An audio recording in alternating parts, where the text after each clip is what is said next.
friends, welcome back to the seminar topic. In the last class, we were discussed about Taber diode. Today, we are going to discuss about Gunn diode. Let's start our class. Gunn diode. Gunn diode is a transferred electron device or TEDs. Gun diode എന്ന് പറയുന്നത് ഒരു transferred electron device ആണ്. എന്തുകൊണ്ടാണ് gun ഡയോഡിനെ ഒരു transferred electron device എന്ന് വിളിക്കുന്നതെന്ന് അറിയോ? Because in Gunn diode the electrons are transferred from higher mobility to a lower mobility because of some reasons the electrons are transferred from higher mobility to lower mobility, so the gun diode is called the transferred electron device or TEDs.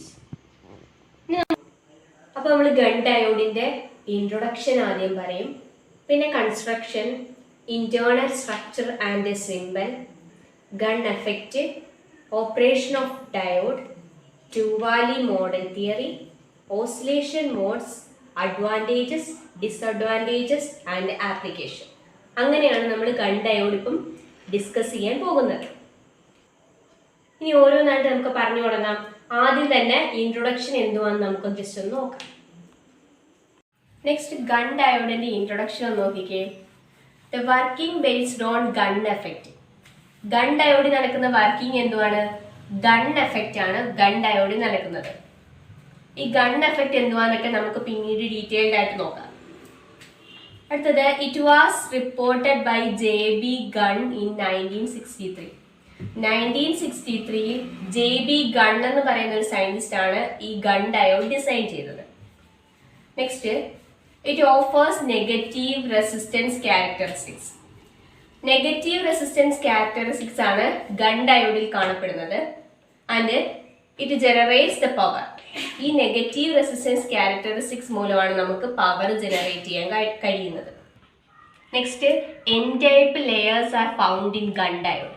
Gun ഡയോഡിൽ N type layers ആണ് കാണപ്പെടുന്നത്. പലതരത്തിലുള്ള N types layers ആണ് Gunn ഡയോഡിൽ കാണുന്നത്.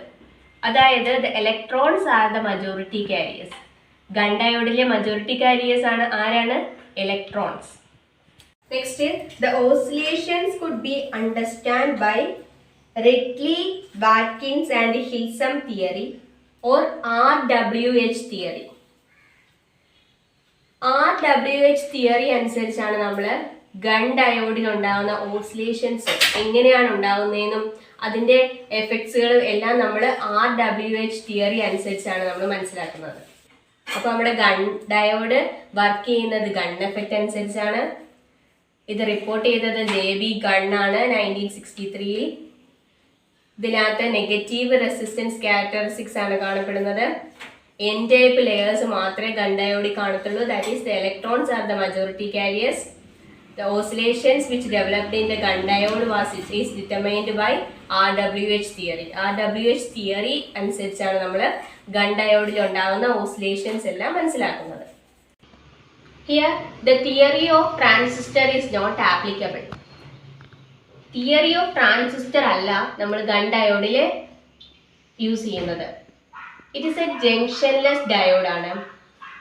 Gun diode എന്ന് പറയുന്നത് ഒരു ജംഗ്ഷൻലെസ് ഡയോഡ് ആണ്. It is made with compound components. Compound components വെച്ചിട്ടാണ് നമ്മൾ ഗൺ ഡയോഡ് ഉണ്ടാക്കുന്നത്. That is the third group എലമെന്റ്സും ഫിഫ്ത്ത് ഗ്രൂപ്പ് എലമെന്റ്സും കൂടെ കമ്പൈൻ ചെയ്തിട്ട് കോമ്പൗണ്ട് കോമ്പണൻസ് ഉണ്ടാക്കുന്നു. ദാറ്റ് ഈസ് ഗാലിയം ആർസനൈഡ് പോലുള്ള കോമ്പൗണ്ട് കോമ്പണൻസ് അനുസരിച്ചാണ് നമ്മൾ ഗൺ ഡയോഡ് മെയ്ഡ് ചെയ്യുന്നത്. In Gunn diode hot electrons are present. Gunn ഡയോഡിൽ ഹോട്ട് ഇലക്ട്രോൺസ് ആണ് കാണുന്നത്. ഹോട്ട് ഇലക്ട്രോൺസ് എന്ന് പറയുമ്പോൾ എന്താണ്? 0.026 ഇലക്ട്രോൺ വോൾട്ടിനേക്കാളും ഹയർ ആയിട്ടുള്ള ഇലക്ട്രോൺസ്. അതായത് ഈ 0.026 ഇലക്ട്രോൺ വോൾട്ട് എന്ന് പറയുന്നത് നോർമൽ തെർമൽ എനർജിയാണ്. അങ്ങനെയുള്ള നോർമൽ തെർമൽ എനർജിയെക്കാട്ടിലും ഹയർ ആയിട്ടുള്ള തെർമൽ എനർജി ഉള്ള ഇലക്ട്രോൺസിനെയാണ് ഹോട്ട് ഇലക്ട്രോൺസ് എന്ന് പറയുന്നത്. അങ്ങനെയുള്ള ഹോട്ട് ഇലക്ട്രോൺസ് ആണ് എവിടെയുള്ളത്? ഗൺ ഡയോഡിലുള്ളത്. അപ്പൊ വാം ഇലക്ട്രോൺസ് എന്ന് പറയുമ്പോൾ എന്തുവാണ്? വാം ഇലക്ട്രോൺസ് എന്ന് പറയുന്നത് അതിന്റെ thermal energy nearly equal to 0.026 ആണ്. അതായത് നോർമൽ തെർമൽ എനർജിയുമായിട്ട് അടുത്ത് നിൽക്കുന്ന തെർമൽ എനർജിയാണ് വാം ഇലക്ട്രോൺസിൽ കാണുന്നത്. പക്ഷേ ഹോട്ട് ഇലക്ട്രോൺസിൽ എന്തുവാണ്? നോർമൽ തെർമൽ എനർജിയെക്കാട്ടിലും ഗ്രേറ്റർ ആയിട്ടുള്ള തെർമൽ എനർജിയാണ് ഹോട്ട് ഇലക്ട്രോൺസിൽ കാണുന്നത്. അപ്പോൾ theory of transistor is not applicable in Gunn diode. Gunn ഡയോഡിൽ തിയറി ഓഫ് ട്രാൻസിസ്റ്റർ അല്ല ആപ്ലിക്കബിൾ ആയിട്ടുള്ളത്. The junctionless diode, Gunn diode എന്ന് പറയുന്ന ഒരു ജംഗ്ഷൻലെസ് ഡയോഡാണ്. It is made with compound components. അതായത് തേർഡ് ഗ്രൂപ്പിലെയും ഫിഫ്ത്ത് ഗ്രൂപ്പിലെ എലമെന്റ്സ് കമ്പൈൻ ചെയ്തിട്ട് ഒരു കോമ്പൗണ്ട് കോമ്പണൻസ് ആയിട്ടുള്ള ഗാലിയം ആർസനൈഡ് ഒക്കെ വെച്ചിട്ടാണ് നമ്മൾ ഗൺ ഡയോഡ് മെയ്ഡ് ചെയ്യുന്നത്. In Gunn diode hot electrons are present. Hot electrons ആണ് ഗൺ ഡയോഡിൽ കാണുന്നത്. ഹോട്ട് ഇലക്ട്രോൺസ് എന്ന് പറയുന്നത് നോർമൽ തെർമൽ എനർജിയെക്കാളും ഗ്രേറ്റർ ആയിട്ടുള്ള തെർമൽ എനർജി ഉള്ള ഇലക്ട്രോൺസിനെയാണ് ഹോട്ട് ഇലക്ട്രോൺസ് എന്ന് പറയുന്നത്. ഓക്കെ, ഇനി നമുക്ക് കൺസ്ട്രക്ഷനിലേക്ക് ഒന്ന് പോവാം. ഗൺ ഡയോഡിലെ കൺസ്ട്രക്ഷനിലേക്കാണ് പോകുന്നത്. ഇത് നോക്കി, ഇതാണ് നമ്മുടെ ഗൺ ഡയോഡിന്റെ യഥാർത്ഥ സ്ട്രക്ചർ. രണ്ട് എൻഡിലായിട്ട് മെറ്റൽ കോണ്ടാക്ട്സ് ഉണ്ട്. പിന്നെ ആദ്യത്തെ ഒരു ലെയർ കണ്ടോ, N+ എന്ന് പറയുന്ന ലെയർ, ഇത് വലുതായിട്ടാണ് N+ ലെയർ ഉള്ളത് ഗൺ ഡയോഡില്. പിന്നെ രണ്ട് ലേയേഴ്സ് ഉണ്ട്, N എന്ന് പറയുന്ന ലെയർ ഉണ്ട്, പിന്നെ ഒരു N+ ലെയർ ഉണ്ട്. ആ രണ്ട് ലെയേഴ്സും ആദ്യത്തെ ലെയറിനെക്കാട്ടിലും ചെറുതാണ്. ആദ്യത്തെ ലെയർ ആണ് ഇത്രയും ബൾക്കായിട്ട് കാണപ്പെടുന്നത്. പിന്നെ ഒരു ഹീറ്റ് സിങ്ക് ഉണ്ട്. ഹീറ്റ് സിങ്ക് എന്തിനാണ്? ഹീറ്റ് ലോസ് ചെയ്യുന്നത് കൗണ്ട് ചെയ്യാൻ വേണ്ടിയിട്ടാണ്. അപ്പൊ നമ്മുടെ ഗൺ ഡയോഡില് മെറ്റൽ കോണ്ടാക്ട്സ്, ഹീറ്റ് സിങ്ക്, പിന്നെ 3 ലെയേഴ്സ് ആണുള്ളത്. ആദ്യത്തെ ലെയർ N+ ലെയർ ആണ്, അതാണ് ഇത്തിരി വലുതായിട്ട് കാണുന്ന ഒരു ലെയർ. പിന്നെ രണ്ട് ലേയേഴ്സ് ഉണ്ട്, N ലെയറും പിന്നെ ഒരു N+ ലെയർ. ഈ N+ ലെയർ തന്നെയാണ് ഇവിടെയും കാണുന്നത്, പക്ഷേ ഇതിനേക്കാട്ടിലും ചെറുതാണേ ഉള്ളൂ. പിന്നെ ഈ N+ ലെയർ എന്ന് പറയുന്നത് എന്തുവാണ്? ഹെവിലി ഡോപ്ഡ് ആണ്. ഈ N ലെയർ എന്ന് പറയുന്നത് നോർമൽ ഡോപ്ഡ് ആണ്. ഇങ്ങനെയാണ് നമ്മുടെ ഗൺ ഡയോഡ് ഇരിക്കുന്നത്. ഗൺ ഡയോഡിന്റെ പിക്ചർ ഞാൻ പിന്നെ കാണിച്ചു തരാം. ഈ ആദ്യത്തെ പോർഷൻ ഇച്ചിരി വലുതായിട്ട് തന്നെയാണ് ഗൺ ഡയോഡ്. നമ്മൾ കാണുമ്പോഴും മനസ്സിലാവും ആദ്യത്തെ പോർഷൻ വലുതായിട്ട് തന്നെ ഇരിക്കുന്നതെന്ന്. അപ്പൊ നമുക്ക് സാധാരണയായിട്ടൊന്ന് നോക്കാം, വരച്ചു നോക്കാം. നോക്കിയേ, 3 ലേയേഴ്സ് ആണ് ഗൺ ഡയോഡിലുള്ളത്. ആദ്യത്തെ ലെയറും ലാസ്റ്റത്തെ ലെയറും N+ ഗാലിയം ആർസനൈഡ് സബ്സ്ട്രേറ്റ് ആണ്. ഇടയ്ക്കുള്ള ലെയർ എന്ന് പറയുന്നത് ഒരു N ബഫർ ലെയർ ആണ്.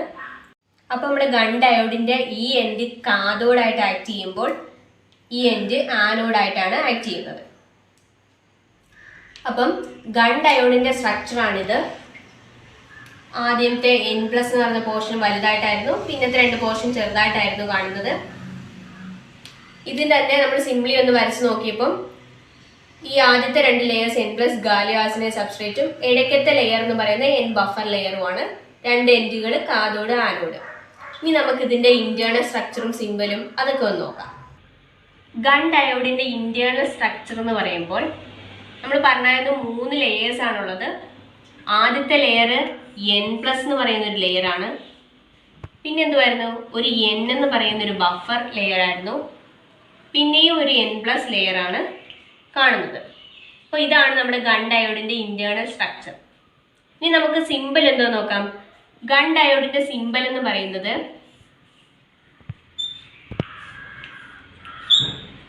ഇതാണ്. ഗൺ ഡയോഡിന്റെ സിംബൽ കണ്ടോ, 2 ആരോസ് വന്നിങ്ങനെ കൂട്ടിമുട്ടി നിൽക്കുന്ന പോലത്തെ ഒരു സിംബലാണ് ഗൺ ഡയോഡിനുള്ളത്. അപ്പോൾ നമ്മുടെ ഇന്റേണൽ സ്ട്രക്ചർ എന്ന് പറയുന്നത് 3 ലെയേഴ്സ് N+ ലെയേഴ്സ് ചേർന്ന ഒരു സ്ട്രക്ചറാണ് ഇന്റേണൽ സ്ട്രക്ചർ. പിന്നെ നമ്മുടെ സിംബൽ എന്ന് പറയുന്നത് 2 ആരോസ് ഇങ്ങനെ കൂട്ടിമുട്ടിയിരിക്കുന്ന രീതിയിലുള്ള ഒരു സിംബലാണ് ഗൺ ഡയോഡിനുള്ളത്. പിന്നെ ദി ഗൺ ഡയോഡ് വർക്കിംഗ് എന്ന് പറയുന്നത് ഗൺ എഫക്റ്റ് ബേസ് ചെയ്താൽ നമ്മൾ പറഞ്ഞായിരുന്നു. ഈ ഗൺ എഫക്റ്റ് എന്തുവാ നമുക്ക് നോക്കാം. അതിനു മുമ്പ് താണ്ടെ ഇതെന്ന് പറയുന്നത് ഒരു schematic diagram of N type gallium arsenide ആണ്. എൻ ടൈപ്പ് ഗാലിയം ആർസനൈഡിന്റെ ഒരു സ്കീമാറ്റിക് ഡയഗ്രാം ആണ് ഈ തന്നിരിക്കുന്നത്. നോക്കി, ഇത് കാഥോഡ്, ഇത് ആനോഡ്, ഇതെന്ന് പറയുന്ന ഒരു മെറ്റൽ കോണ്ടാക്ട്, ഇതെന്ന് പറയുന്നത് ഹൈ ഫീൽഡ് ഡൊമൈൻ ആണ്. അതായത് ഗൺ ഡയോഡിൽ കാണുന്ന ഒരു ഡൊമൈൻ ആണ് ഹൈ ഫീൽഡ് ഡൊമൈൻ എന്ന് പറയുന്നത്. അതെങ്ങനെ ഫോം ചെയ്യുന്നതെന്നൊക്കെ പിന്നീട് നമുക്ക് പറയാം. ഇത് ജസ്റ്റ് ഒന്ന് നോക്കുക. ഇതാണ് നമ്മുടെ ഗാലിയം ആർസനൈഡിന്റെ, എൻ ടൈപ്പ് ഗാലിയം ആർസനൈഡിന്റെ ഒരു സ്കീമാറ്റിക് ഡയഗ്രാം എന്ന് പറയുന്നത്. ഇനി ഗൺ എഫക്റ്റ് എന്തുവാന്ന് ചോദിച്ചു കഴിഞ്ഞാൽ, ദ ഗൺ എഫക്റ്റ് എന്ന് പറയുമ്പം above some critical voltage corresponding to an electric field of 2000 to 4000 volts per centimeter, the current in every specimen become a fluctuating function of time. അതായത് നമ്മൾ ഈ ഗൺ ഡയോഡിന് current D C supply നമ്മളിങ്ങനെ Gunn ഡയോഡിലേക്ക് കൊടുക്കുന്നതനുസരിച്ച് നമ്മുടെ Gunn ഡയോഡിൽ നേരത്തെ rubber ഡയോഡിൽ form ചെയ്യുന്ന കൂട്ടുള്ള ഇലക്ട്രിക് ഫീൽഡ് ഫോം ചെയ്യുന്നു. ഈ electric field 2000 to 4000 volts per centimetre ആകുമ്പോഴത്തേക്കും ഈ കറണ്ട് കൊടുക്കുന്നുണ്ടല്ലോ, ഈ കറണ്ടിനകത്ത് കുറെ ഫ്ലക്ച്വേഷൻസ് കാണുന്നു. ഫ്ലക്ച്വേഷൻസ് എന്ന് പറയുമ്പോൾ നമുക്ക് എന്ത് പറയാൻ പറ്റും? ഫ്ലക്ച്വേഷൻസ് വെച്ച് കഴിഞ്ഞാൽ ഓസിലേഷൻസ് ആണ് ഫോം ചെയ്യുന്നത്. കറണ്ടിനകത്ത് ഓസിലേഷൻസ് ഫോം ചെയ്യുന്നു as A function of time. അപ്പം നമ്മൾ ഡി സി പവർ സപ്ലൈ ഇങ്ങനെ കൊടുക്കുവാണ് ഗൺ ഡയോഡിലേക്ക്, അതനുസരിച്ച് ഇലക്ട്രിക് ഫീൽഡ് ഫോം ചെയ്യുന്നു. അതൊരു 2000-4000 വോൾട്ട്സ് പെർ സെന്റിമീറ്റർ ആകുമ്പോഴത്തേക്കും കറണ്ടിനകത്ത് ഫ്ലക്ച്വേഷൻസ് അല്ലെങ്കിൽ ഓസിലേഷൻസ് ഫോം ചെയ്യുന്നു. ഇതാണ് ഗൺ എഫക്റ്റ്. ഈ ഓസിലേഷൻസ് എന്ന് പറയുന്നത് as A function of time, ടൈമിന്റെ ഫങ്ഷൻ ആയിട്ട് ഓസിലേഷൻസ് ഫോം ചെയ്യുന്നു. ഇതാണ് നമ്മുടെ ഗൺ എഫക്റ്റ് എന്ന് പറയുന്നത്. നമ്മുടെ ഗൺ എഫക്റ്റ് എന്തുവായിരുന്നു? നമ്മൾ കൊടുക്കുന്ന വോൾട്ടേജ് ഒരു ക്രിറ്റിക്കൽ വോൾട്ടേജിന് മുകളിലാവുമ്പോഴത്തേക്കും അല്ലെങ്കിൽ ഒരു 2000-4000 റേഞ്ചിൽ ഇലക്ട്രിക് ഫീൽഡ് ഉണ്ടായി കഴിയുമ്പോഴത്തേക്കും നമ്മുടെ കറണ്ടിനകത്ത് ഫ്ലക്ച്വേഷൻസ് ഉണ്ടാവുന്നു അല്ലെങ്കിൽ ഓസിലേഷൻസ് ക്രിയേറ്റ് ചെയ്യുന്നു. അതാണ് ഗൺ എഫക്റ്റ് എന്ന് പറയുന്നത്. നമുക്കിനി ഒരു ഗ്രാഫിലോട്ട് നോക്കാം. ഡ്രിഫ്റ്റ് വെലോസിറ്റിയും ഇലക്ട്രിക് ഫീൽഡൂടെ വെച്ചിട്ടുള്ള ഒരു ഗ്രാഫാണിത്. ഇത് ഗാലിയം ആർസനൈഡിന്റെ ഗ്രാഫും ഇത് നോർമൽ സിലിക്കണിന്റെ കേസുമാണ്. For N type gallium arsenide diode, the drift velocity of an electron decreases when an electric field reaches its threshold value. അതായത് കണ്ടോ, ഈ ഡ്രിഫ്റ്റ് വെലോസിറ്റിയും ഇലക്ട്രിക് ഫീൽഡും ഇങ്ങനെ കൂടി വരുന്നു. ഒരു ക്രിറ്റിക്കൽ ലെവൽ, അതായത് ഒരു ക്രിറ്റിക്കൽ ആയിട്ടുള്ള ത്രഷോൾഡ് വാല്യൂ കഴിയുമ്പോഴത്തേക്കും ഈ ഡ്രിഫ്റ്റ് വെലോസിറ്റി എന്ത് ചെയ്യുന്നു? ഗാലിയം ആർസനൈഡിന്റെ കേസിൽ കുറഞ്ഞു വരുന്നു. ഇങ്ങനെ കുറഞ്ഞു വരുന്നു. പക്ഷെ നോർമൽ സിലിക്കന്റെ കേസിൽ ഇങ്ങനെ അങ്ങ് പോവുകയാണ് ചെയ്യുന്നത്. പക്ഷെ ഈ ഗാലിയം ആർസനൈഡിന്റെ കേസിൽ ആദ്യം കൂടി വന്നിട്ട് ഒരു ത്രഷോൾഡ് വാല്യൂ കഴിയുമ്പോഴത്തേക്കും അത് drift velocity of the gallium arsenide is decreases. ഈ ഒരു റീജിയനെയാണ് നമ്മൾ നെഗറ്റീവ് റെസിസ്റ്റൻസ് റീജിയൻ എന്ന് പറയുന്നത്. Here the threshold voltage ETH varies with length and material. Length and type of material അനുസരിച്ച് ത്രഷോൾഡ് വോൾട്ടേജ് എന്ത് ചെയ്യുന്നു? വേരീസ് ചെയ്യുന്നു. കേട്ടോ, മെറ്റീരിയൽ എന്ന് പറയുന്നത് ഇപ്പൊ നമ്മുടെ സിലിക്കൺ മാത്രമുള്ള കേസിൽ ത്രഷോൾഡ് വോൾട്ടേജ് ഒക്കെ വേരി ചെയ്യുന്നു. പക്ഷെ ഗാലിയം ആർസനൈഡിന്റെ കേസിൽ ഒരു കമ്പൈൻഡ് കോമ്പൗണ്ട് വന്നുകൊണ്ട് അവിടെ എന്ത് ചെയ്യുന്നു? ആദ്യം കൂടി പിന്നെ കുറഞ്ഞു വരുന്നു. ഇങ്ങനെ നമുക്ക് കിട്ടുന്നതുകൊണ്ടാണ് നമ്മൾ ഗാലിയം ആർസനൈഡ് ഗൺ ഡയോഡിന്റെ കൺസ്ട്രക്ഷനിൽ യൂസ് ചെയ്യുന്നത്. നോർമൽ സിലിക്കൺ യൂസ് ചെയ്യാത്തതും അതുകൊണ്ട് തന്നെയാണ്. The threshold voltage ETH is equal to V/L. V എന്ന് പറയുന്നത് എന്തുവാണ്? അപ്ലൈഡ് വോൾട്ടേജ് ആണ്. എൽ എന്ന് പറയുന്നത് ലെങ്ത് ഓഫ് ദ സ്പെസിമെൻ. അപ്പൊ ത്രെഷോൾഡ് വോൾട്ടേജ് എന്ന് പറയുന്നത് V/L, where V is the applied voltage and L is the length of the specimen. അപ്പം ഗാലിയം ആർസനൈഡിന്റെ കേസിൽ ഒരു ത്രെഷോൾഡ് ഇലക്ട്രിക് ഫീൽഡ് കഴിയുമ്പോഴത്തേക്കും എന്ത് ചെയ്യുന്നു, ഡ്രിഫ്റ്റ് വെലോസിറ്റി കുറഞ്ഞു വരുന്നു. അങ്ങനെയാണ് നെഗറ്റീവ് റെസിസ്റ്റൻസ് ക്യാരക്ടറിസ്റ്റിക്സ് നമുക്ക് കിട്ടുന്നത്. പക്ഷേ സിലിക്കൺ, നോർമൽ സിലിക്കണിന്റെ കേസിൽ അതങ്ങനെ കിട്ടുന്നില്ല. അതുകൊണ്ട് നമ്മൾ സിലിക്കൺ ഗൺ ഡയോഡ് കൺസ്ട്രക്ട് ചെയ്യാൻ വേണ്ടി യൂസ് ചെയ്യുന്നില്ല. പകരം ഗാലിയം ആർസനൈഡ് പോലുള്ള കോമ്പൗണ്ട്സ് ആണ് യൂസ് ചെയ്യുന്നത്. ഇൻ ഗാലിയം ആർസനൈഡിൽ ETH എന്ന് പറയുന്നത് 3.2 kW/cm ആണ്. ഗാലിയം ആർസനൈഡിന്റെ കേസിൽ ത്രെഷോൾഡ് ഇലക്ട്രിക് ഫീൽഡ് എന്ന് പറയുന്നത് 3.2 kW/cm ആണ്. ഈ ഗാലിയം ആർസനൈഡ് എന്ന് പറയുന്നത് സിലിക്കണേക്കാട്ടിലും എന്ത് ചെയ്യുന്നു, ജനറേറ്റ് ഓസിലേഷൻസ് ജനറേറ്റ് ചെയ്യുന്നു. അതുകൊണ്ട് തന്നെയാണ് നമ്മൾ ഗൺ ഡയോഡ് യൂസ് ചെയ്യുന്നത്. നമുക്ക് ഓസിലേഷൻസ്, ഫ്ലക്ച്വേഷൻസ് ഉണ്ടാവണമല്ലോ, എന്നാലേ നമുക്ക് ഗൺ ഡയോഡ് വർക്ക് ചെയ്യാൻ പറ്റത്തുള്ളൂ. പക്ഷേ സിലിക്കണിന്റെ കേസിൽ ഓസിലേഷൻസ് ക്രിയേറ്റ് ചെയ്യുന്നില്ല. അതുകൊണ്ട് തന്നെയാണ് നമ്മൾ ഗൺ ഡയോഡിൽ ഗാലിയം ആർസനൈഡ് പോലുള്ള കോമ്പണൻസ് യൂസ് ചെയ്യുന്നത്. ഗാലിയം ആർസനൈഡിലെ ത്രെഷോൾഡ് ഇലക്ട്രിക് ഫീൽഡ് എന്ന് പറയുന്നത് 3.2 kW/cm ആണ്. Operation of gun diode. Operation നോക്കുമ്പോൾ ആദ്യം നമുക്ക് എനർജി ബ്ലോക്ക് ഡയഗ്രാം നോക്കാം. ഇതാണ് ഗൺ ഡയോഡിന്റെ എനർജി ബ്ലോക്ക് ഡയഗ്രാം. ഗൺ ഡയോഡിൽ 2 വാല്യൂസ് ഉണ്ട്, ലോവർ വാലിയും അപ്പർ വാലിയും. പിന്നെ വാലൻസ് ബാൻഡ് ഉണ്ട്, കണ്ടക്ഷൻ ബാൻഡ് ഉണ്ട്, അതിൻ്റെ ഇടയിലായിട്ട് ഫോർബിഡൻ ബാൻഡ് ഉണ്ട്. ഈ വാലൻസ് ബാൻഡും കണ്ടക്ഷൻ ബാൻഡിന്റെ ഇടയിലായിട്ടുള്ള എനർജി ഗ്യാപ്പ് എന്ന് പറയുന്നത് 1.43 ഇലക്ട്രോൺ വോൾട്ട് ആണ്. ലോവർ വാലിയും അപ്പർ വാലിയും തമ്മിലുള്ളത് 0.36 ഇലക്ട്രോൺ വോൾട്ട് ആണ്. അപ്പൊ 2 വാല്യൂസ് ഉണ്ടെന്ന് പറഞ്ഞല്ലോ, ലോവർ വാലി അപ്പർ വാലിയും. ഇപ്പം ലോവർ വാലിയിലുള്ള എഫക്റ്റീവ് മാസ് എന്ന് പറയുന്നത് 0.068 ആണെന്ന് വെച്ചോ. അപ്പോഴുള്ള മൊബിലിറ്റി എന്ന് പറയുന്നത്, ഇലക്ട്രോൺസിന്റെ മൊബിലിറ്റി എന്ന് പറയുന്നത് 8000 ആണെന്ന് വെച്ചോ. അപ്പം അപ്പർ വാലിന്റെ കേസ് നോക്കുമ്പോൾ എഫക്റ്റീവ് മാസ് എന്ന് പറയുന്നത് 1.2ഉം മൊബിലിറ്റി എന്ന് പറയുന്നത് 180. ഇതിനകത്ത് നോക്കിക്കേ, മൊബിലിറ്റി കൂടുന്ന അനുസരിച്ച് എഫക്റ്റീവ് മാസ് കുറയുന്നു. ഇവിടെ മൊബിലിറ്റി കുറയുന്ന അനുസരിച്ച് എഫക്റ്റീവ് മാസ് കൂടുന്നു. അപ്പം ലോവർ വാലിയിലും അപ്പർ വാലിന്റെ കേസിലും ലോവർ വാലിയിൽ മൊബിലിറ്റി കൂടുതലായിട്ട് നിൽക്കുന്നു, അങ്ങനെ എഫക്റ്റീവ് മാസ് കുറഞ്ഞു നിൽക്കുന്നു. അപ്പർ വാലിയാണെങ്കിൽ മൊബിലിറ്റി കുറവാണ്, അതുകൊണ്ട് തന്നെ എഫക്റ്റീവ് മാസും കുറവാണ്. അപ്പൊ ഇതാണ് എനർജി ബ്ലോക്ക് ഡയഗ്രാം. 3 ബാൻഡുകളുണ്ട്, conduction band, forbidden band, valence band. അതിന്റെ ഗ്യാപ്പ് ഒക്കെ പറഞ്ഞു നമ്മള്. അപ്പൊ മൊബിലിറ്റിന്റെ ഇതൊന്ന് ശ്രദ്ധിച്ചിരിക്കാം. മൊബിലിറ്റി എന്ന് പറയുന്നത് 1/, എഫക്റ്റീവ് മാസ്. അതായത് എഫക്റ്റീവ് മാസിന് ഇൻവേഴ്സ്ലി പ്രൊപ്പോർഷണൽ ആണ് മൊബിലിറ്റി. ലോവർ വാലിയും അപ്പർ വാലീസും ഉണ്ട്. ഇനി ഇതിനകത്ത് വർക്കിംഗ് ഒക്കെ പിന്നീട് നമുക്ക് പറയാം. എന്തുകൊണ്ടാണ് ഗൺ ഡയോഡിനെ ഒരു ട്രാൻസ്ഫേർഡ് ഇലക്ട്രോൺ ഡിവൈസ് എന്ന് വിളിക്കുന്നത്, എന്തുകൊണ്ടാണെന്നും അതൊക്കെ നമുക്കിനി വരുന്ന സെക്ഷനിൽ നോക്കാം.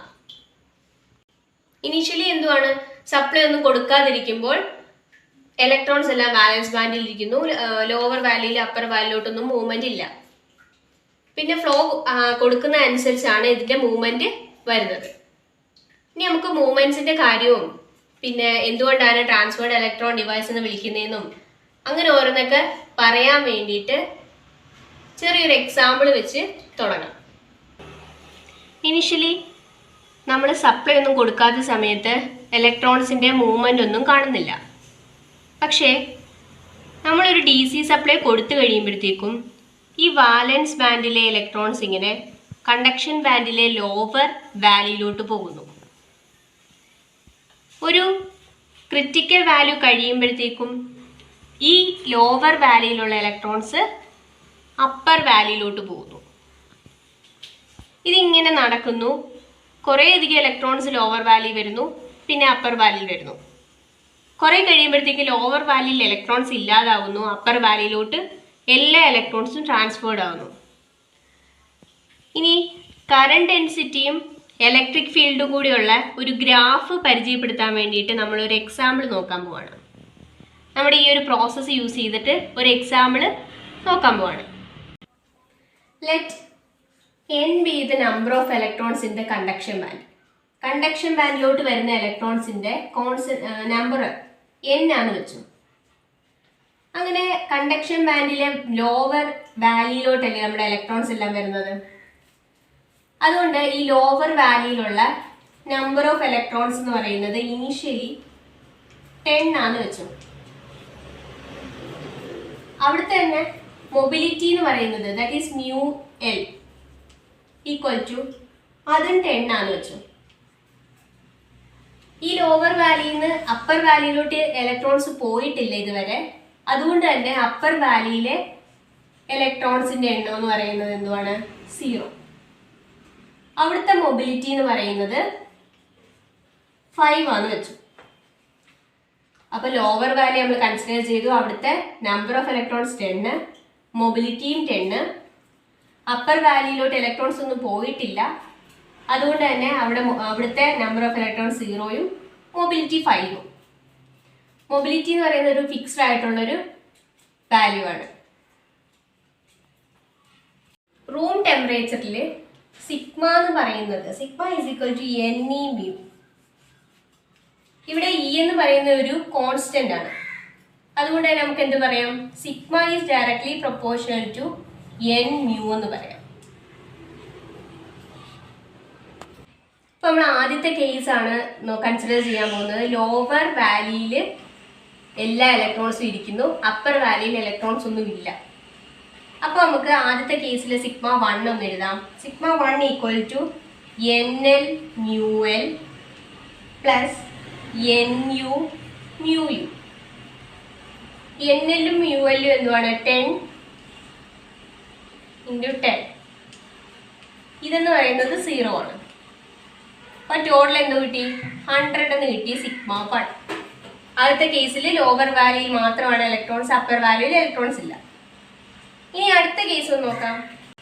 ആദ്യത്തെ കേസിൽ സിഗ്മ 1 എന്ത് കിട്ടിയത്? 100 ആയിരുന്നു നമുക്ക് കിട്ടിയത്. ആദ്യത്തെ കേസിലുള്ള തെർമൽ എനർജി എന്ന് പറയുന്നത് നോർമൽ ആയിട്ടുള്ള തെർമൽ എനർജിയാണ്. നമ്മൾ നേരത്തെ പറഞ്ഞായിരുന്നു ഈ ലോവർ വാലിയും അപ്പർ വാലിയും തമ്മിലുള്ളത് 0.036 ഇലക്ട്രോൺ വോൾട്ട് ആണ്. അതിലും മുകളിലായാലേ ഈ ഇലക്ട്രോൺസ് ഇങ്ങോട്ട് വരുള്ളൂ. ആദ്യത്തെ കേസിൽ ഇലക്ട്രോൺസ് ഫുള്ള് ലോവർ വാലിയിലാണ്, അതായത് നോർമൽ തെർമൽ എനർജിയിൽ നിൽക്കുവാണ്, തെർമൽ എനർജി കൂടുന്നില്ല.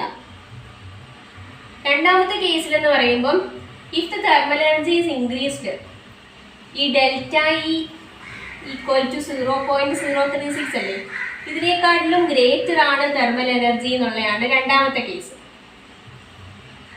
അങ്ങനെ ഗ്രേറ്റർ ആവുമ്പോൾ few electrons are moving from lower valley to upper valley. എന്ത് ചെയ്യുന്നു? ലോവർ വാലിയിൽ നിന്നും അപ്പർ വാലിയിലോട്ട് കുറച്ച് ഇലക്ട്രോൺസ് പോകുന്നു.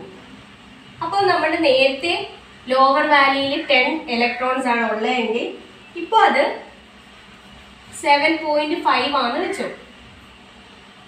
മ്യൂഎല്ല് ഫിക്സ്ഡ് ആയതുകൊണ്ട് അത് 10 തന്നെയാണ്. NU എന്ന് പറയുന്നത്, അതായത് അപ്പർ വാലിലോട്ട് ഒരു 2.5 ഇലക്ട്രോൺസ് പോയെന്ന് വെച്ചോ. മ്യൂ യു എന്ന് പറയുന്നത് 5 തന്നെ. അപ്പോൾ ഉണ്ടാകുന്ന കണ്ടക്ടിവിറ്റി സിഗ്മ 2 എങ്ങനെ വരും? മ്യൂ എൽ NL എന്ന് പറയുന്നത് 7.5 × 10, അടുത്തത് 2.5 × 5. നമുക്ക് 85 എന്ന് ആൻസർ കിട്ടും. സിഗ്മ 2 85 എന്ന് കിട്ടി. ഓക്കെ, ഇനിഷ്യലി സിഗ്മ 1 എന്ന് പറയുന്നത് 100 ആയിരുന്നു, പിന്നെ അത് 85 ആയി. അതായത് കണ്ടക്ടിവിറ്റി കുറഞ്ഞു. ആദ്യത്തെ കേസിനേക്കാളും കണ്ടക്ടിവിറ്റി രണ്ടാമത്തെ കേസിന് എന്ത് ചെയ്തു? കുറയുവാണ് ചെയ്തത്. അത് മാത്രമല്ല, ആദ്യത്തെ കേസിൽ കണ്ടക്ടിവിറ്റി കോൺസ്റ്റന്റ് ആയിരുന്നു. കാരണം ഇലക്ട്രോൺസ് ഒന്നും ലോവർ വാലിയിൽ നിന്നും അപ്പർ വാലിയിലോട്ട് പോകാനുകൊണ്ട് അത് കോൺസ്റ്റന്റ് ആയിരുന്നു. പക്ഷെ ഇവിടെ എന്ത് ചെയ്തു? വേരി ചെയ്യാൻ തുടങ്ങി, അതായത് കുറഞ്ഞു. കണ്ടക്ടിവിറ്റി ആദ്യത്തെക്കാളിലും കുറഞ്ഞു. അതായത് ഡെൽറ്റ ഇ എന്ന് പറയുന്നത് ഗ്രേറ്റർ ദാൻ 0.036 ആകുമ്പോൾ ഉള്ള കേസാണ് നമ്മൾ രണ്ടാമത് എടുത്തത്. ഇനി നമുക്കൊരു മൂന്നാമത്തെ കേസിലോട്ട് പോവാം. അടുത്ത കേസിൽ നമ്മുടെ ടെമ്പറേച്ചർ ഇത്തിരി കൂടെ അങ്ങ് കൂട്ടുവാണ്, കുറേ കൂടി ടെമ്പറേച്ചർ അങ്ങ് കൂട്ടുവാണ്. ആ സമയത്ത് എന്ത് ചെയ്യുന്നു, ലോവർ വാലിന്ന് അപ്പർ വാലിയിലോട്ട് കുറേ അധികം ഇലക്ട്രോൺസ് എന്ത് ചെയ്യുന്നു, മൂവ് ചെയ്യുന്നു. കുറേ അധികം മൂവ് ചെയ്യുന്ന അനുസരിച്ച് നമ്മുടെ ലോവർ വാലിയുടെ നമ്പർ ഓഫ് ഇലക്ട്രോൺസ് എന്തുമായിട്ട് മാറുന്നു, 5 ആയിട്ട് മാറുന്നു എന്ന് വെച്ചോ. മ്യൂവൽ എങ്ങനെയാണ്, 10 ആണ്. അപ്പർ വാലിയിലുള്ള നമ്പർ ഓഫ് ഇലക്ട്രോൺസ് കൂടിയിട്ട് അതും 5 ആയി. മ്യൂ യു എന്ന് പറയുന്നത് 5 ആയി. അപ്പോൾ ഉള്ള സിഗ്മ 3 കണ്ടക്ടിവിറ്റി എന്ന് പറയുന്നത് 5 × 10 + 5 × 5, അതായത് 75 എന്ന് കിട്ടുന്നു. സിഗ്മ 3 75 എന്ന് കിട്ടുന്നു. ഓക്കെ, സിഗ്മ 1 100 ആയിരുന്നു, പിന്നെ 85 കുറഞ്ഞു. ഇവിടെ കണ്ടേ, ഇവിടെ 75 ആയി, ഒന്നുകൂടെ കുറഞ്ഞു. ടെമ്പറേച്ചർ കൂട്ടി കൂടുതൽ ഇലക്ട്രോൺസ് അപ്പർ വാലിലോട്ട് പോകുന്ന അനുസരിച്ച് നമ്മുടെ കണ്ടക്ടിവിറ്റി എന്ത് ചെയ്തു, ഒന്നുകൂടെ കുറയുവാണ് ചെയ്തത്. ഇനി നമുക്ക് അടുത്ത കേസ് നോക്കാം. ടെമ്പറേച്ചർ ഒന്നുകൂടെ അങ്ങ് കൂട്ടുവാണ്, കുറേ കൂട്ടി. അതനുസരിച്ച് നമ്മുടെ ലോവർ വാലിയിൽ നിന്നും അപ്പർ വാലിലോട്ട് പോകുന്ന ഇലക്ട്രോൺസ് കൂടി കൂടി ലാസ്റ്റ് ലോവർ വാലിയിൽ ഒരു ഇലക്ട്രോൺസും ഇല്ല, എല്ലാ ഇലക്ട്രോൺസും അപ്പർ വാലിയിൽ പോകുന്നു. അതായത് NL എന്ന് പറയുന്നത് 0 ആകുന്നു, ആൻഡ് NU എന്ന് പറയുന്നത് എന്താകുന്നു, 10 ആകുന്നു. അപ്പോൾ ഉള്ള കണ്ടക്ടിവിറ്റി ഒന്ന് നോക്കിക്കേ, എങ്ങനെ വരും, 0 + 10 × 5 എന്ത് കിട്ടുന്നു, 50 എന്ന് കിട്ടുന്നു. സിഗ്മ 4 50 എന്ന് കിട്ടുന്നു. ആദ്യം 100, പിന്നെ 85, പിന്നെ 75, ഇപ്പം 50. ഒന്നുകൂടെ കുറഞ്ഞു, നമ്മുടെ കണ്ടക്ടിവിറ്റി ഒന്നുകൂടെ അങ്ങ് കുറയുവാണ് ചെയ്തത്. ഇലക്ട്രോൺസ് ഫുൾ ഇപ്പം എവിടെയാണ്, അപ്പർ വാലിയിലാണ്. നമ്മുടെ കണ്ടക്ടിവിറ്റി ഒന്നുകൂടെ കുറയുകയും ചെയ്തു. കണ്ടക്ടിവിറ്റി ആദ്യം 100 ആയിരുന്നു, കോൺസ്റ്റന്റ് ആയിരുന്നു, പിന്നെ അത് കുറഞ്ഞു, പിന്നെ അത് 50 ആയി മാറി. ഈ രണ്ട് കേസിലും കണ്ടക്ടിവിറ്റി കോൺസ്റ്റന്റ് ആണ്. അതായത് ആദ്യത്തെ കേസിൽ ഇലക്ട്രോൺസ് ഒന്നും പോയിട്ടില്ല, ഏറ്റവും ലാസ്റ്റത്തെ കേസിൽ എല്ലാ ഇലക്ട്രോൺസും പോയി, ഇനി പോകാനൊന്നുമില്ല. അതുകൊണ്ട് ഈ 4th ഉം 1st ഉം കണ്ടക്ടിവിറ്റി എന്ന് പറയുന്നത് എന്താണ്, കോൺസ്റ്റന്റ് ആണെന്ന് നമുക്ക് പറയാം. അപ്പം sigma is equal to J = sigma E എന്ന് പറയുന്ന നമ്മുടെ ഓംസ് ലോ ഇക്വേഷൻ ഉണ്ടല്ലോ, അതനുസരിച്ച് ഇത് കോൺസ്റ്റന്റ് ആകുമ്പോൾ എന്ത് ചെയ്യുന്നു, J is directly proportional to E. അതായത് കറന്റ് ഡെൻസിറ്റി എന്ന് പറയുന്ന ഇലക്ട്രിക് ഫീൽഡിന് ഡയറക്ട്ലി പ്രൊപ്പോർഷണൽ ആകുന്നു. ഇത് കോൺസ്റ്റന്റ് ആവുന്ന കേസുകളിലല്ല. ഇത് കോൺസ്റ്റന്റ് ആവുന്ന സിഗ്മ കോൺസ്റ്റന്റ് ആവുന്ന കേസുകളിൽ കണ്ടക്ടിവിറ്റി കറന്റ് ഡെൻസിറ്റി എന്ത് ചെയ്യുന്നു, കൂടുന്നു. ഇലക്ട്രിക് ഫീൽഡ് കൂടുന്നതനുസരിച്ച് കറന്റ് ഡെൻസിറ്റി എന്ത് ചെയ്യുന്നു, കൂടുന്നു.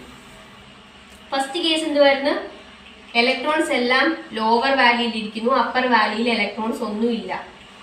ആ കേസിലായിരുന്നു സിഗ്മ 1 100, അതായത് sigma constant, current density increase ചെയ്യുന്നു, ഇലക്ട്രിക് ഫീൽഡ് ഇൻക്രീസ് ചെയ്യുന്നതനുസരിച്ച്. ആ ഒരു കേസാണ് ഈ first case. Electric current density എന്ത് ചെയ്യുന്നു, ഇലക്ട്രിക് ഫീൽഡ് ഇൻക്രീസ് ചെയ്യുന്നതനുസരിച്ച് ഇങ്ങനെ കൂടി വരുന്നു. ഇനി അടുത്ത കേസിലോട്ട് നോക്കാം. അടുത്ത കേസിൽ എന്തുവാണ്, കുറേ ഇലക്ട്രോൺസ് അപ്പർ വാലിയിലോട്ട് പോയി ലോവർ വാലിയിൽ നിന്നും. ആ കേസിൽ സിഗ്മ 2 ഡിക്രീസ് ചെയ്യുന്നു. അതായത് സിഗ്മ 1ൽ വെച്ച് നോക്കുമ്പോൾ സിഗ്മ 2 എന്ന് പറയുന്നത് കുറയുന്നു, അതായത് കണ്ടക്ടിവിറ്റി കുറയുന്നു. ആ ഒരു കേസാണ് ഇവിടെ ഇങ്ങനെ. ഇവിടെ വരുമ്പോഴത്തേക്ക് എന്ത് ചെയ്യുന്നു, കണ്ടക്ടിവിറ്റി ഇങ്ങനെ കുറഞ്ഞു വരുവാണ് ചെയ്യുന്നത്. അതായത് കുറേ ഇലക്ട്രോൺസ് അപ്പർ വാലിയിലോട്ട് പോയി, ലോവർ വാലിയിൽ നിന്നും അപ്പർ വാലിയിലോട്ട് പോയി, കണ്ടക്ടിവിറ്റി അവിടെ എന്ത് ചെയ്യുന്നു, കുറയുന്നു. ഗ്രാഫിന്റെ ഈ പോർഷനാണ് ആ രണ്ടാമത്തെ കേസ്. ഇനി മൂന്നാമത്തെ കേസിൽ മൂന്നാമത്തെ കണ്ടക്ടിവിറ്റി നോക്കിയേ. രണ്ടാമത്തെ ആദ്യത്തെക്കാളിൽ ഒന്നുകൂടെ അങ്ങ് കുറയുക ചെയ്തത്. ഈ ഒരു സെക്ഷൻ ഗ്രാഫില് ഇവിടെ ആയിട്ട് വരും കണ്ടോ, കണ്ടക്ടിവിറ്റി അങ്ങ് കുറഞ്ഞു, നല്ല രീതിയിൽ കുറഞ്ഞു. അതനുസരിച്ച് കറന്റ് ഡെൻസിറ്റിയും അങ്ങ് കുറഞ്ഞു, നല്ല രീതിയിൽ കുറഞ്ഞു. കാരണം കുറേ അധികം ഇലക്ട്രോൺസ് ലോവർ വാലിയിൽ നിന്നും അപ്പർ വാലിയിൽ കുറേ അധികം ഇലക്ട്രോൺസ് അങ്ങ് പോയി. അതനുസരിച്ച് കണ്ടക്ടിവിറ്റി ഒന്നുകൂടെ കുറഞ്ഞു, കറണ്ട് ഡെൻസിറ്റിയും ഇലക്ട്രിക് ഫീൽഡിനനുസരിച്ച് അങ്ങ് നല്ലോണം കുറഞ്ഞു. ഈ ഒരു റീജിയനെ പറയുന്നതാണ് നെഗറ്റീവ് റെസിസ്റ്റൻസ് റീജിയൻ എന്ന് പറയുന്നത്. ഈ റീജിയൻ ആണ് നെഗറ്റീവ് റെസിസ്റ്റൻസ് റീജിയൻ. അങ്ങനെ മൂന്നാമത്തെ കേസിൽ കുറേയധികം കണ്ടക്ടിവിറ്റി കുറഞ്ഞു, കുറേയധികം ഇലക്ട്രോൺസ് അപ്പർ വാല്യൂലോട്ട് പോയി. അത് കഴിയുമ്പോഴത്തേക്കുള്ള സെക്ഷനാണ് ലോവർ വാലിയിൽ ഒരു ഇലക്ട്രോൺസും ഇല്ല, എല്ലാം അപ്പർ വാലിയിൽ മാത്രമാണ്. എല്ലാ ഇലക്ട്രോൺസും അപ്പർ വാലിയിൽ മാത്രം കാണുന്നു. അതാണ് ഇവിടെ ഇങ്ങനെ വരുന്നത്. അങ്ങനെ അപ്പർ വാലിയിൽ മാത്രം കാണുമ്പോൾ എന്തുവാണ്, ഈ 50 എന്ന് പറയുന്നത് കോൺസ്റ്റന്റ് ആയിട്ട് നിൽക്കുന്നു. നമ്മൾ പറഞ്ഞില്ലായിരുന്നോ ഇതിൽ ആദ്യത്തതും ലാസ്റ്റത്തതും കോൺസ്റ്റന്റ് ആണ്. അതുകൊണ്ട് ഇത് കോൺസ്റ്റന്റ് ആവുന്നു. ഇത് കോൺസ്റ്റന്റ് ആവുന്ന അനുസരിച്ച് കറണ്ട് ഡെൻസിറ്റി ഇലക്ട്രിക് ഫീൽഡിനനുസരിച്ച് ഇൻക്രീസ് ചെയ്യുന്നു. അതാണ് ഈ ഒരു പോർഷൻ കണ്ടോ. അപ്പൊ ആദ്യത്തെ പോർഷനിൽ കോൺസ്റ്റന്റ് ആയിരുന്നു സിഗ്മ, അതുകൊണ്ട് ജെ എന്ന് പറയുന്ന ഇ അനുസരിച്ച് ഇൻക്രീസ് ചെയ്യുന്നു. പിന്നെ സിഗ്മ എന്ത് ചെയ്യുന്നു, കുറയുന്നു, കണ്ടക്ടിവിറ്റി കുറയുന്നു. പിന്നത്തെ പോർഷനിൽ നല്ല രീതിയിൽ കണ്ടക്ടിവിറ്റിയും കുറയുന്നു. ആ ഒരു റീജിയൻ ആണ് നെഗറ്റീവ് റെസിസ്റ്റൻസ് റീജിയൻ. ആ റീജിയനിൽ കണ്ടക്ടിവിറ്റി 75 ആണ് നമ്മൾ ചെയ്ത് നോക്കിയപ്പോൾ കണ്ടു. പിന്നെ എന്ത് ചെയ്യുന്നു, കണ്ടക്ടിവിറ്റി കോൺസ്റ്റന്റ് ആയിട്ട് നിൽക്കുന്നു. 50 എന്ന് പറയുന്ന വാല്യൂ കിട്ടി, അത് കോൺസ്റ്റന്റ് ആയിട്ട് നിൽക്കുന്നു. അതനുസരിച്ച് ജെയും ഇൻക്രീസ് ചെയ്ത് പോകുന്നു. ഇതാണ് നമ്മുടെ കറണ്ട് ഡെൻസിറ്റിയും ഇലക്ട്രിക് ഫീൽഡും തമ്മിലുള്ള ഗ്രാഫ്. ഇത് ജസ്റ്റ് ഒന്ന് എക്സ്പ്ലെയിൻ ചെയ്യാൻ വേണ്ടിയിട്ടാണ് ഒരു എക്സാമ്പിൾ വെച്ച് ഞാൻ പറഞ്ഞത്. നമ്മുടെ സിഗ്മ 1ഉം സിഗ്മ 4ന്റെയും കേസിൽ ഈ കറണ്ട് ഡെൻസിറ്റി എന്ത് ചെയ്യുന്നു, ഇൻക്രീസ് ചെയ്യുകയായിരുന്നു ചെയ്യുന്നത്, ഇലക്ട്രിക് ഫീൽഡ് ഇൻക്രീസ് ചെയ്യുന്നതനുസരിച്ച്. ആ സമയത്ത് സിഗ്മ എന്ന് പറയുന്നത് കോൺസ്റ്റന്റ് ആയിരുന്നു. ആ സമയത്തുള്ള റെസിസ്റ്റൻസ് എന്ന് പറയുന്നത് പോസിറ്റീവ് റെസിസ്റ്റൻസ് ആണ്.